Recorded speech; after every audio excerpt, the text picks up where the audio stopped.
Stepfather kicked me out during grandmother's medical emergency because his new wife was uncomfortable. I got revenge by ruining their anniversary party online and found out she was a thief and liar. I, 20F, need advice about a situation with my stepfather Mark, 45M, and his wife Georgia, 38F. This is complicated, so bear with me. My biological father died in a construction accident when I was 3. My mom Jennifer, 42F, remarried Mark when I was 7. Mark adopted me legally and became the only father I knew. My mom worked double shifts as a nurse to help support us while Mark built his plumbing business from nothing. We were a tight family unit for years. Mark taught me how to ride a bike, helped with homework every night, and came to every school play. He would take me fishing on weekends, and we had this tradition where we would get ice cream after my report cards came out.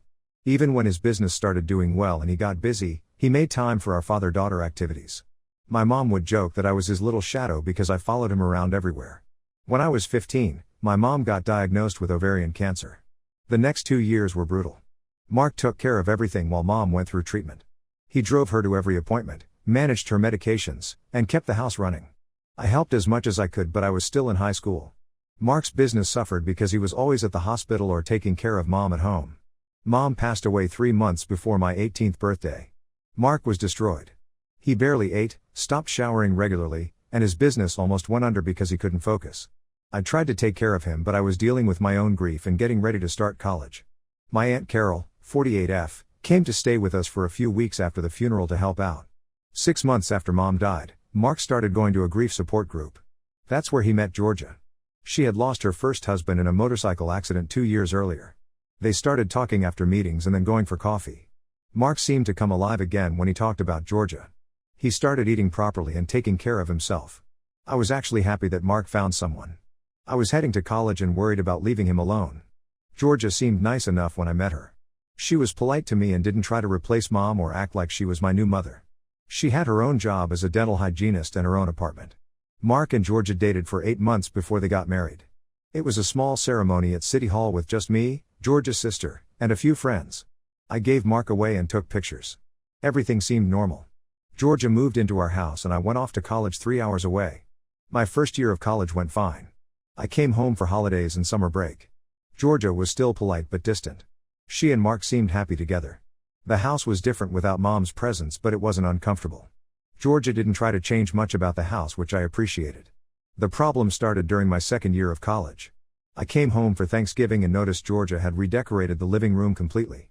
She had packed away all of mom's things, including family photos. When I asked Mark about it, he said Georgia felt uncomfortable having another woman's belongings displayed and he understood her position. I asked if I could have some of mom's photo albums and her jewelry box. Georgia said she had donated most of mom's things to charity because they were taking up too much closet space. She claimed she kept a few important items in storage, but when I asked to see them, she said she couldn't remember which storage unit they were in. Mark stood there and said nothing while Georgia explained this. I went to my room and cried for hours. When I came out for dinner, neither of them mentioned it. The rest of the visit was tense and awkward.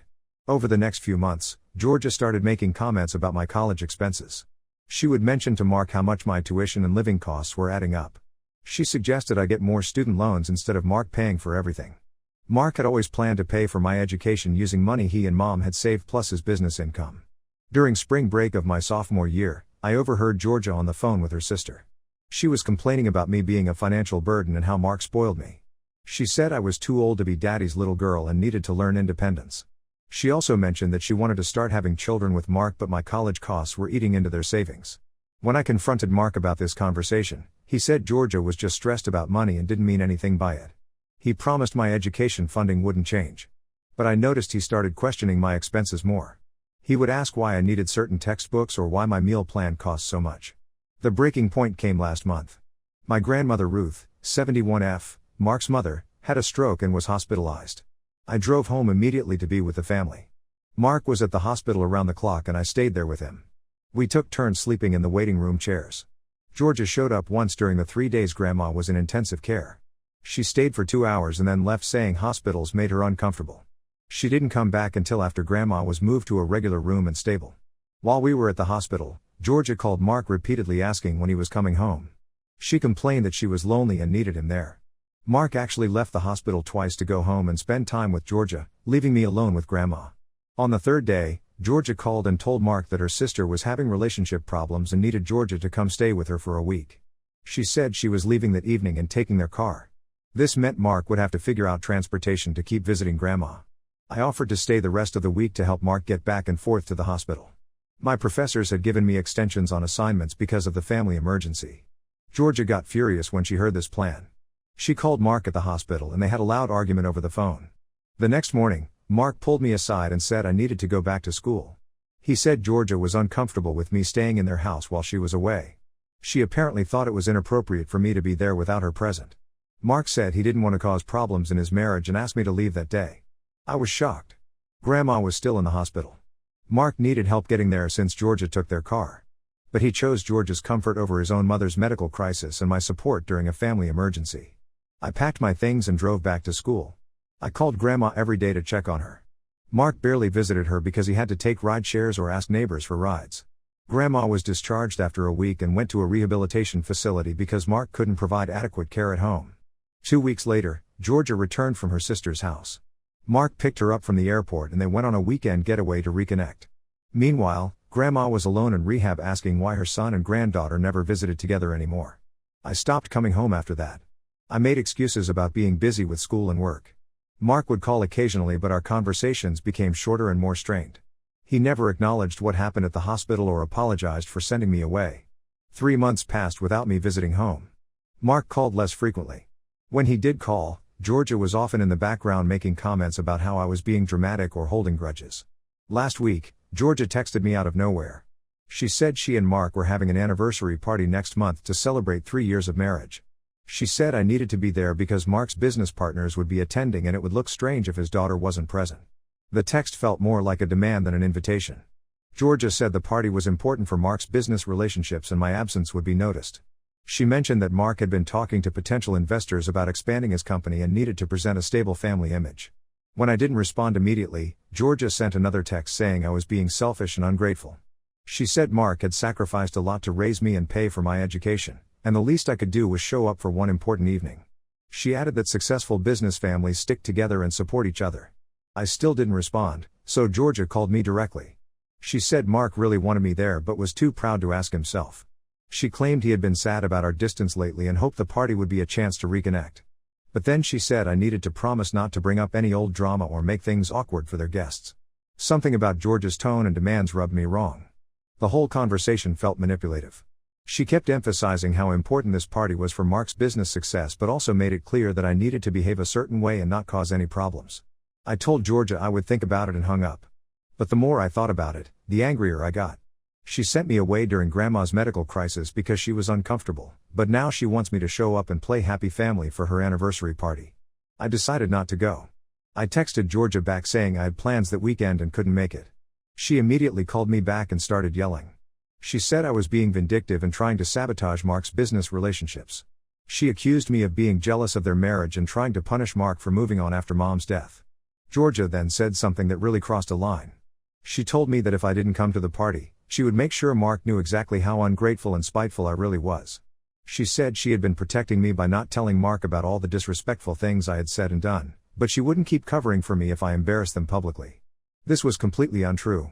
I had never said anything disrespectful about Georgia to Mark.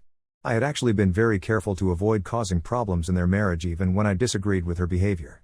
After Georgia made these threats, I decided I was done playing nice. I hung up on her and immediately started writing everything down. I made a detailed timeline of everything that had happened over the past year, including Georgia's comments about my college costs, her absence during Grandma's hospitalization, and her recent demands about the anniversary party. I'm now seriously considering posting this whole situation on social media. Mark's business has a Facebook page and LinkedIn presence. Many of his employees and business partners follow him online. I'm thinking about tagging him in a post that explains exactly why I won't be attending their anniversary celebration. Part of me knows this could damage Mark's business relationships and hurt him financially. But I'm tired of being manipulated and threatened. Georgia has been working to push me out of Mark's life while expecting me to show up and play along when it benefits her. I keep thinking about how Mark sent me away during Grandma's medical emergency because Georgia was uncomfortable. Now she wants me to prioritize her comfort and convenience again by attending their party and pretending everything is fine. Should I go ahead and post about this publicly? Or should I just continue to stay away and let them have their party without me? I don't want to hurt Mark, but I also don't want to keep enabling George's manipulative behavior. Update 1: I posted everything on Facebook and tagged Mark's business account. I included screenshots of George's threatening texts and explained the whole situation with Grandma's hospitalization and the anniversary party demands.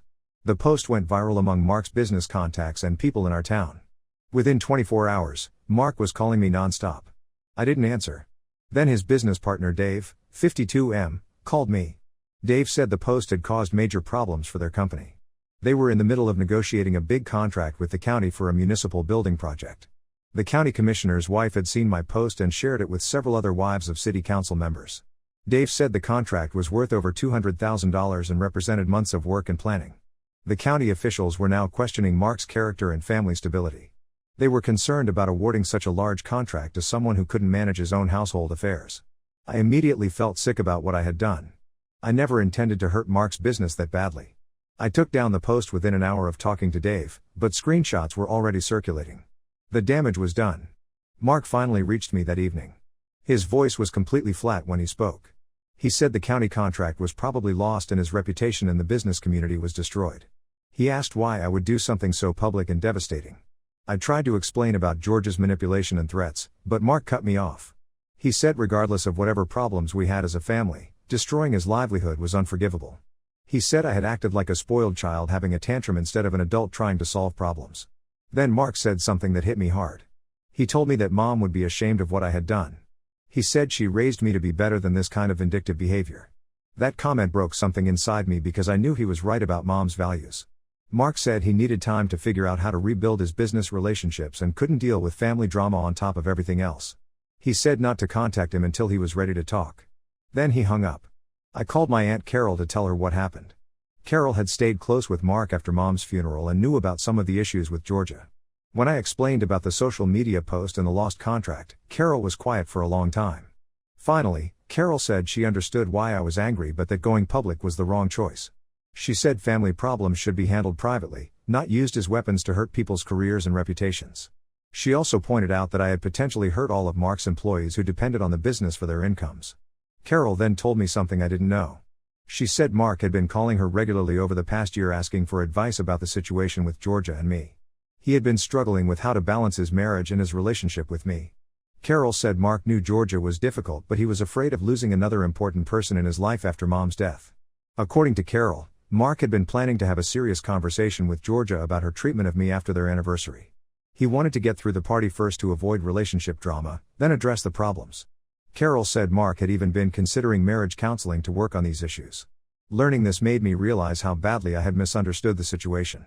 Mark wasn't choosing Georgia over me out of malice or indifference.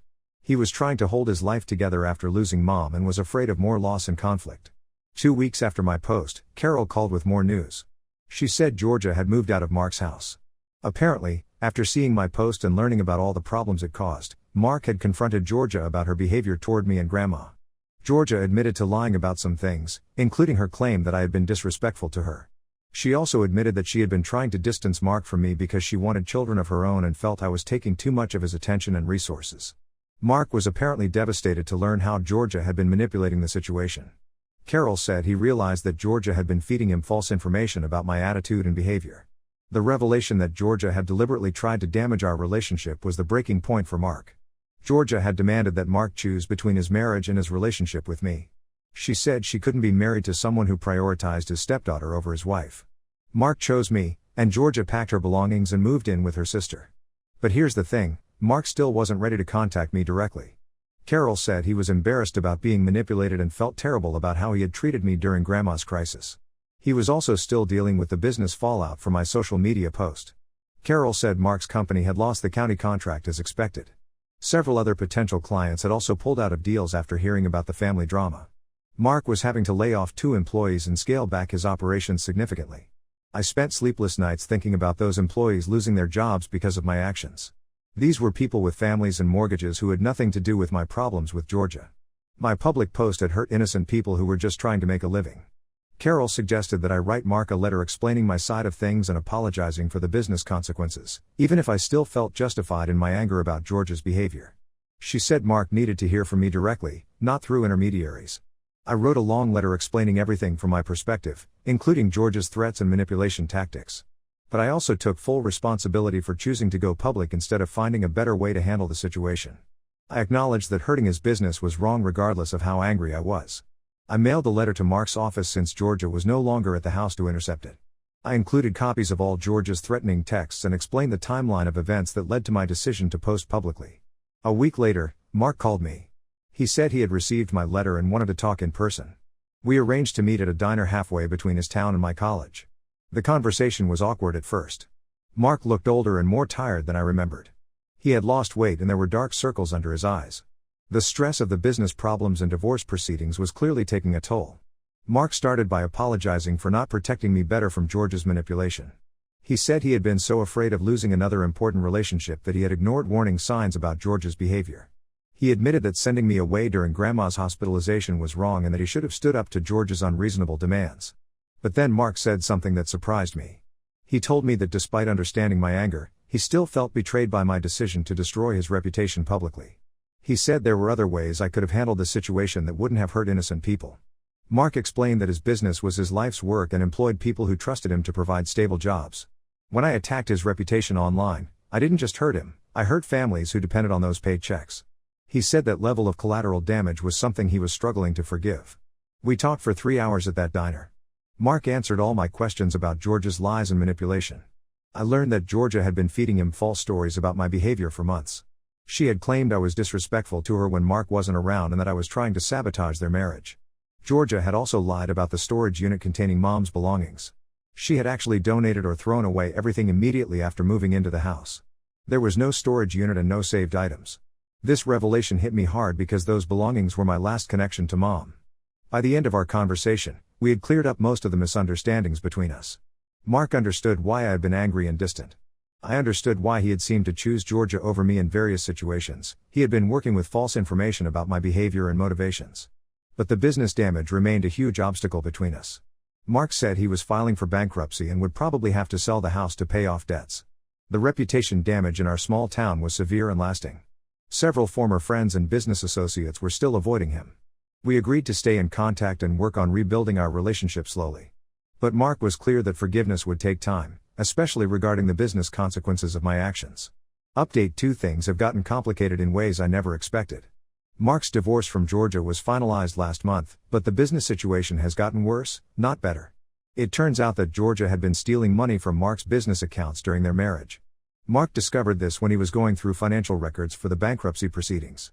Georgia had been slowly transferring money from the business account to a personal account that Mark didn't know about. The theft totaled almost $30,000 over 2 years. Georgia had been forging Mark's signature on checks and using online banking transfers. She had been very careful to take small amounts at irregular intervals so the theft wouldn't be immediately obvious. Mark reported the theft to police, but Georgia had already left the state and moved in with some relatives in Arizona. The police said recovery of the money was unlikely since Georgia had probably spent it already and tracking assets across state lines is complicated. This discovery changed everything about the business collapse. While my social media post had definitely damaged Mark's reputation and cost him the county contract, Georgia's theft had been slowly destroying the business finances for years.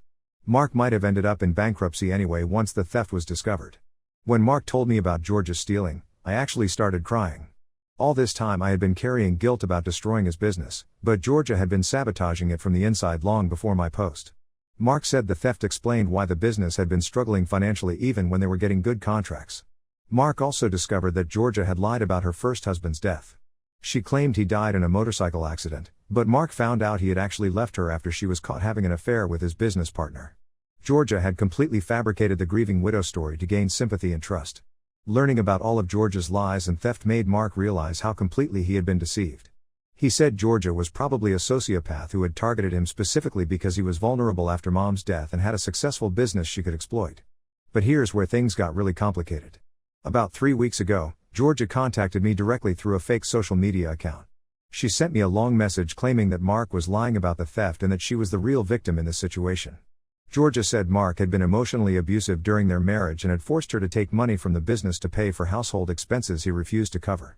She claimed the money she took was actually owed to her for managing the household and dealing with Mark's difficult behavior. Georgia also said she had evidence that Mark had been planning to kick me out of his will and leave everything to her children when they had kids together. She claimed my social media post had actually saved me from being written out of his inheritance completely. The message was long and detailed, with specific examples of things Mark had supposedly said and done. Georgia sounded very convincing and sincere.